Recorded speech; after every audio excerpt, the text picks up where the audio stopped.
آپ کا ایک خاص لباس ہے، گہرے براؤن رنگ کی پگڑی، سفید لباس، کیا اس میں کوئی حکمت ہے؟ سادگی تو ہے نا جی، اس میں تو کوئی مانے گا نا ہماری سادگی کہ ہمارے کپڑے بھی مہنگے نہیں ہیں، ہماری روٹی بھی مہنگی نہیں ہے، ہماری رہائش بھی مہنگی نہیں ہے، ہماری گاڑی بھی مہنگی نہیں ہے، ہمارا ملنا بھی 10-12 سیکٹریوں سے گزر کر آنا یہ بھی نہیں ہے، اور میں تو ایک عام بندہ بھی آ جائے تو میں اس کو مل لیتا ہوں، اور کوئی کہے جی میرے ابا جی فوت ہو گئے تو آپ نے 40ویں پر آنا ہے، تو میری سائیکل بھی نہ جا سکتی ہو تو لڑکے اٹھا کر بھی اس گلی میں مجھے لے جاتے ہیں، لو جی یہاں 10 منٹ آپ تقریر کریں تو میں وہاں بھی پہنچ جاتا ہوں، اور بغیر پروٹوکول اور بغیر سیکورٹی کے۔ سوچتے تو ہوں گے کروڑوں ووٹ مل جائیں، وزیر اعظم بن جائیں تو پہلا کام کیا کریں گے؟ پہلی بات تو یہ ہے کہ میں وزیر اعظم کبھی بھی نہیں بنوں گا، نہ صدر بنوں گا، یہ پکی بات ہے۔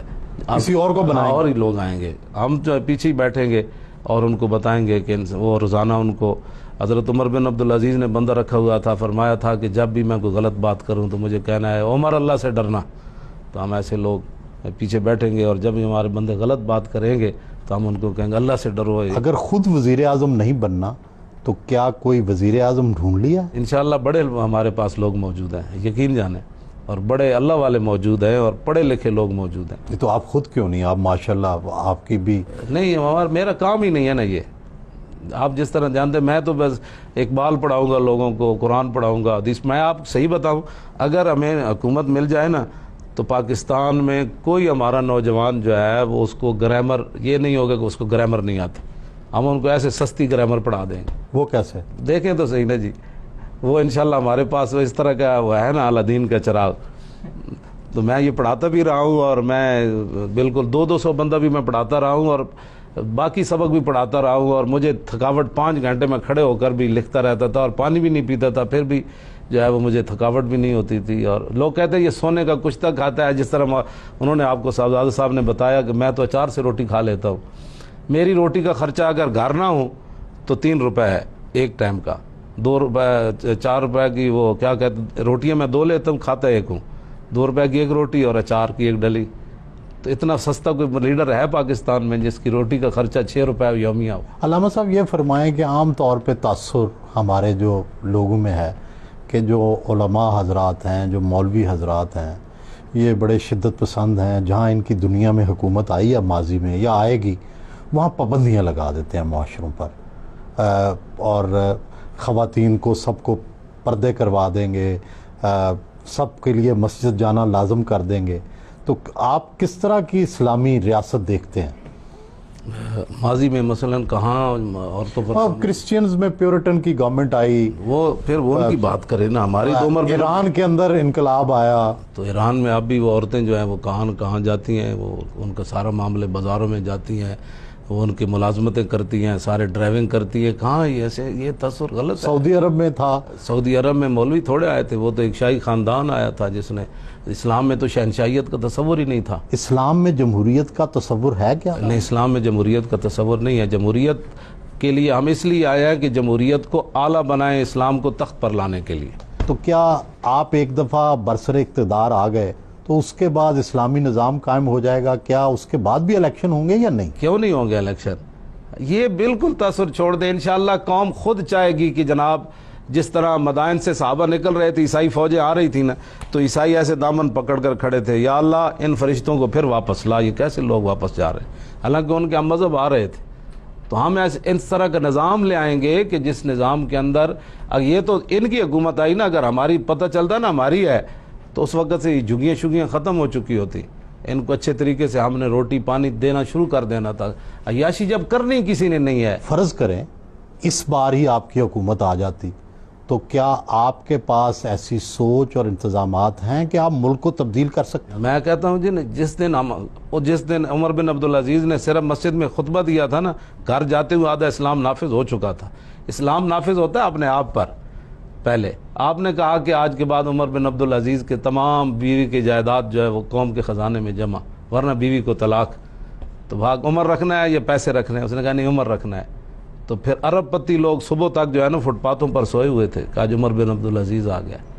وہ تو دور نہیں آ سکتا، لیکن تبدیلی ایک دن میں ضرور آئے گی کہ لوگ دیکھیں گے عیاشیاں ختم ہو جائیں گی۔ اور کیا کیا کریں گے؟ جب عیاشیاں ختم ہو جائیں، قوم کے خزانے پر بوجھ ختم ہو جائے گا، اور اتنا بڑا جناب کسی کی 10 لاکھ تنخواہ اور کسی کی 10,000 تنخواہ، سب کی برابر ہوگی؟ نہیں برابر نہیں ہوگی، وہ تو بدر صحابہ بدر کے برابر تو باقی صحابہ نہیں تھے نا، تو ہوگی لیکن اتنا نہیں ہوگا کہ ایک آدمی بھیک مانگتا رہے ساری زندگی اور دوسرا جو ہے وہ محلات ہی بناتا رہے اور یورپ میں بھی جا کر مال خرید لے اور یہاں تھر کے بچوں کو دودھ بھی نہ ملے، اور عورتیں اپنے بچے لے کر چوک میں کھڑی ہو جائیں، کرایہ نہیں ادا کر سکتی، یہ بچے برائے فروخت ہے، اور نہروں کے اندر اپنے بچوں سمیت چھلانگ لگا دے اپنے بچوں کو۔ میں تو تصور کر کے کانپتا ہوں وہ بچیاں جن کو ماؤں نے ذبح کیا، قیامت والے دن وہ حضور کے سامنے پیش ہوں گی، حضور آپ نے تو سیر ہو کر روٹی بھی نہیں کھائی، تو مجھے بتائیں میری ماں نے کیوں ذبح کیا تھا؟ اس کا امت کے پاس کوئی جواب نہیں ہے، جو 20 40 ہزار کی روٹیاں کھاتے ہیں پی سی میں، اور ان کو یہ بھی نہیں پتا کہ یہ جھگی والے، ان کو بھی تو آخر حق بنتا ہے، صاف پانی ان کو نہیں ضرورت، ہمیں جراثیم لگتے ہیں تو ان کو نہیں لگتے۔ یہ جھوٹ بولتے ہیں تبدیلی کی۔ عمران تبدیلی اگر چاہتا نا تو پہلے دن ہی آتے ہوئے کہتا جی آج کے بعد بنی گالا والا محل جو ہے وہ میں بیچ رہا ہوں اور یہ سارے غریبوں پر تقسیم کر دیا، جھگیوں کو سب سے پہلے میں اپنا محل دیتا ہوں۔ تو کیا تبدیلی؟ سوا تبدیلی اس نے لانی ہے، اس نے کچھ بھی نہیں کرنا، اس نے مزید جو ہے وہ عیاش لوگ اور قریب کرنے ہیں اور عیاشوں کو اور آگے بڑھانا۔ میں آپ کو سچی بات بتا رہا ہوں، جہانگیر ترین کا جہاز پھر رہا ہے بندے خریدنے کے لیے، جب آپ نے پہلے دن سے یہ کام شروع کر دیا، کیا آپ نے تبدیلی لائی ہے؟ پہلے جہازوں میں نہیں، وہ چھانگا مانگا میں لوگ خریدے جاتے تھے، اب آپ جہازوں میں آئندہ پتہ نہیں وہ F-16 میں خریدے جائیں گے لوگ۔ یہ نہیں، یہ تبدیلی ہے جہازوں میں، پہلے تو چھانگے مانگے میں ہوتے تھے۔ یہ بالکل غلط ہے، کچھ نہیں یہ کر سکتے۔ میں آپ کو سچی بات بتا رہا ہوں، آپ لاکھ میرے بارے میں بات کریں، اسلام کے بغیر کبھی بھی تبدیلی نہیں آئے گی مسلمانوں میں۔ آپ ماشاءاللہ بڑے صاحب مطالعہ ہیں، تو آپ ہلکی پھلکی چیزیں بھی پڑھتے ہیں، کوئی آپ انٹرٹینمنٹ کوئی تفریح بھی کرتے ہیں یا اسی طرح سنجیدگی سے ہر وقت؟ نہیں، میں نے وہ پارلیمنٹ سے بازار حسن تک بھی میرے پاس ہیں، اور بازار حسن سے پارلیمنٹ تک بھی میرے پاس ہے وہ کتابیں۔ کبھی گانے بھی سنے؟ جی نہیں، گانے نہیں سنتے، یہ تو حضور نے منع فرمایا۔ اچھا، اور کوئی ایسی تفریح جس سے آپ خوش ہوتے ہوں؟ تفریح کا ٹائم ہی نہیں ہے ہمارے پاس، روٹی کھانے کا ٹائم نہیں۔ بعض دفعہ میں یہاں بیٹھا رہتا ہوں، صبح کی اذان کا ٹائم ہو جاتا ہے، روٹی میری ایسی رہ جاتی ہے۔ اب میں لوگوں کو کیسے کہوں کہ اٹھ جاؤ؟ کوئی کہتا ہے جی میں لئے سے آیا ہوں، کوئی کہتا ہے میں پنڈی سے آیا ہوں، تو میں نے کہا یہ کیا سوچیں گے کہ مولانا روٹی کے لیے ہمیں چھوڑ کر چلے گئے۔ آپ کیا سمجھتے ہیں کہ کتنے عرصے میں آپ اپنا مقصد جو ہے وہ حاصل کر لیں گے، اقتدار اور اسلام جو ہے وہ نافذ ہو جائے گا پاکستان میں؟ کیونکہ علماء اور جو مذہبی جماعتیں ہیں کبھی کامیاب نہیں ہوئیں بہت زیادہ۔ کیوں نہیں کامیاب ہوئی؟ یہ سوال تو آپ ان سے کریں نا، کیوں نہیں کام ہوئے کہ نہیں ہوئے؟ بند دل تے ہاتھ رکھو، سچ سچ دسو۔ نہیں، آپ نے 22 لاکھ ووٹ تو لیا ہے۔ جی ہے نا، پھر یہ بات تو ہے نا جی، پہلی بار اور 1.5 مہینے میں جی ہماری وہ کمپین تو 1.5 مہینے چلی ہے۔ کتنا ہدف ہے آپ کا؟ ہمارا ہدف تو یہی ہے کہ حضور کے سارے غلام پاکستان جن مقاصد کے لیے بنا ہے اس مقصد پر آ کتنے جائے۔ عرصے میں ہو جائے گا؟ اس دفعہ کافی قریب ہم پہنچ گئے تھے، اگر ڈاکہ نہ پڑتا تو۔ میں آپ کو سچی بات بتاؤں، جلوس کی شکل میں لوگ ووٹ ڈالنے آئے، جلوس کی شکل میں، کہ خدا تو آپ سمجھتے ہیں اگلے الیکشن تک آپ ایک بڑی قومی پارٹی بن جائیں گے؟ سمجھتے نہیں ہیں، بس امید ہے اللہ رسول کو، من یتوکل علی اللہ فہو حسبہ، بھروسہ تو اللہ ہی پر ہے، جس نے پہلے بھی ہمارے جو ہے وہ سارے کرم فرمائے، تو اسی پر بھروسہ ہے۔ اگر ہماری نیتیں صحیح رہیں اور ہمارے وہ جب دریائے دجلہ میں گھوڑے ڈالنے لگے نا حضرت سعد اور سلمان فارسی، تو حضرت سعد نے تاریخی جملہ فرمایا تھا کہ اگر ہمارے گناہ نیکیوں سے کم ہوئے، نیکیاں زیادہ ہوئیں، تو گھوڑے ہمارے کنارے لگ جائیں گے، حالانکہ وہ تو بڑے لوگ تھے۔ تو اگر ہمارے جماعت کے لوگ مخلص رہے اور واقعتاً ہم اسلام کے ساتھ مخلص اور نیکیاں کرتے رہے، گناہ ہمارے نہ بڑھے، تو پھر اللہ تعالیٰ میں کامیابیاں دے گا۔ اگر گناہ ہمارے بڑھ گئے، بعد لوگوں کی طرح آیا ہی آیا، چھایا ہی چھایا، لے گیا وہ آیا، اور اندر سے خالی تو کیا تعلیمی نظام میں بھی تبدیلیاں لائیں گے؟ تعلیمی نظام تو بدلنا کیا ہے، وہ تو یہ تو اقبال کہتا ہے کہ وہ کہا ایک لرد فرنگی نے اپنے پسر سے کہ منظر وہ طلب کر کے آنکھ نہ ہو کبھی سیر، سینے میں رہیں راز ملوکانہ تو بہتر، کرتے نہیں کبھی محکوم کو تیغوں سے زیر، اور تعلیم کے تیزاب میں ڈال کر اس کی خودی کو ہو جائے ملائم تو جدھر چاہے سے پھیر، اور تاثیر میں اکثیر سے بڑھ کر ہے یہ تیزاب کہ سونے کا ہمالہ ہو تو مٹی کا ایک ڈھیر۔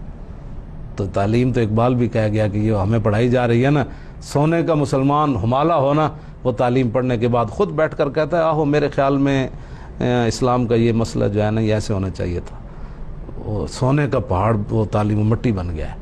تو تعلیمی نظام تو انشاءاللہ خود ہی بدلا جائے گا، جب مسلمان تو یہ نہیں کہ ہم ختم کر دیں گے، ہمارے بچے بڑے بڑے اعلیٰ عہدوں پر جائیں، دنیا کی تعلیم پڑھیں، لیکن